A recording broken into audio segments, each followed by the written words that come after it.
10 दिवसापासून सत्याग्रह आंदोलन आणि त्यानंतर 3 दिवसापासून उपोषणावर बसलेले सामाजिक कार्यकर्ते यांची दखल अद्यापर्यंत प्रशासनाने घेतलेली आहे. विषय राष्ट्रभूमी वाचवण्याकरिता असलेला विषय आहे.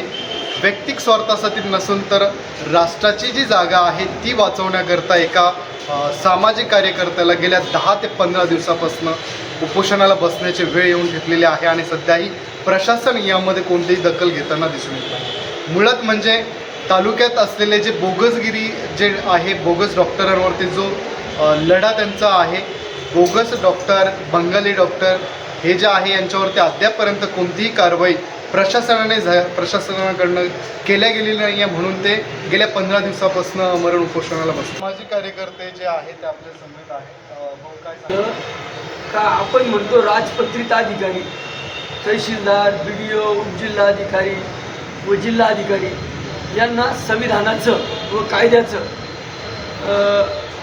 महाराष्ट्र सेवा म्हणजे महाराष्ट्राचे जे राजपत्रित अधिकारी यांना पगार वगैरे सगळं आहे, पण त्या पगाराप्रमाणे ते जनतेचं काम करत नाही.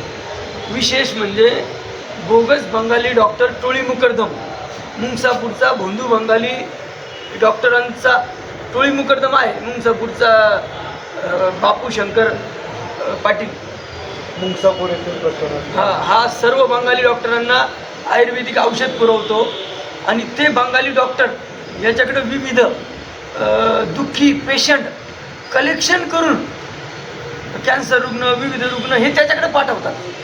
कोणाचा विषय सांगतो? बंगाली डॉक्टर हे जे आहे कन्नड तालुक्यातले, हे भोंदू मुक्तानंदकडं कॅन्सर पीडित, हे जुने आजार जे काही समजा आता सिरियस झालेले पेशंट हे त्यांच्याकडे पाठवतात. मग त्याच्या बदल्यामध्ये तो यांना विविध सवलती, विविध पॅकेज देतो. आणि प्रशासनाच्या लढ्यासाठी आता बसलेले आहे. मागणी अशी आहे का वरिष्ठांचे जे काही आदेश, जिल्हाधिकाऱ्यांचे, महसूल आरोग्य सचिवांचे, BDO जे काही आहे, हा बोगस डॉक्टर शोध मोहीम समिती अध्यक्ष आहे. ही जी समिती आहे हिचे सचिव आहे तालुका आरोग्य अधिकारी. पण आम्हाला सूत्रांच्या माहितीनुसार अशी माहिती मिळाली आहे 10 ते 15 वर्षात कुठल्याच बोगस बंगाली डॉक्टरवर कारवाई झाली नाही.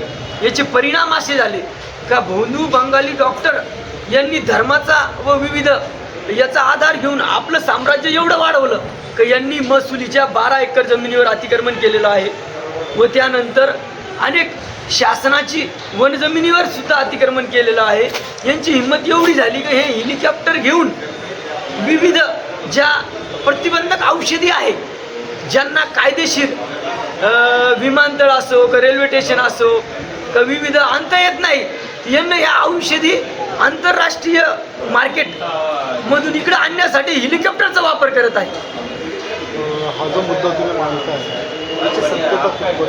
सत्यता अशी आहे, म्हणजे तुम्ही काय बघितलं? मी असं काही बघितलेलं आहे की आणि ऐकलं सुद्धा आहे का आंतरराष्ट्रीय विदेशी रुग्णसुद्धा आमच्याकडे येतात आणि विदेशी लोकांचं आंतरराष्ट्रीय राकेट आहे.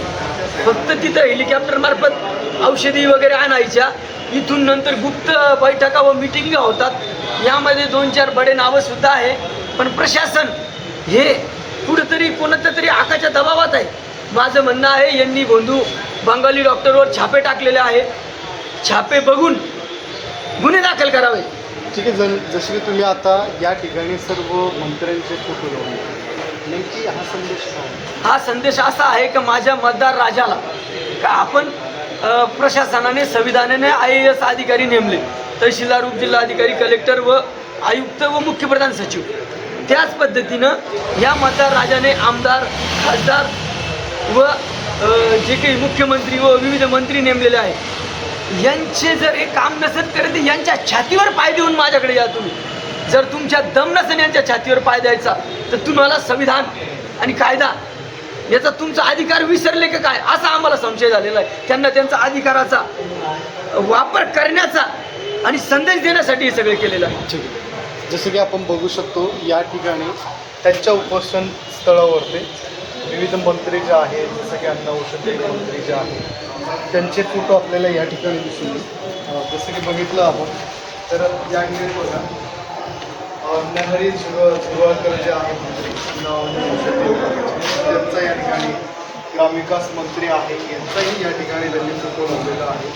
त्याच्यानंतर सार्वजनिक आरोग्याचे कुटुंबिक मंत्री आहेत प्रकाश आंबेडकर यांचाही आंबेडकर यांचा पण फोटो आहे आणि हसन मुश्रीफ याचे जे आरोग्यमंत्री आहे यांचा त्यांनी फोटो लावलेला आहे. विषय संदेश देण्याचा आहे. विषय आहे बोगस डॉक्टरांवरती कारवाई अद्यापर्यंत झालेलं नाही आहे म्हणून ते गेल्या 13 दिवसापासून लढत त्या ठिकाणी देतात. येणाऱ्या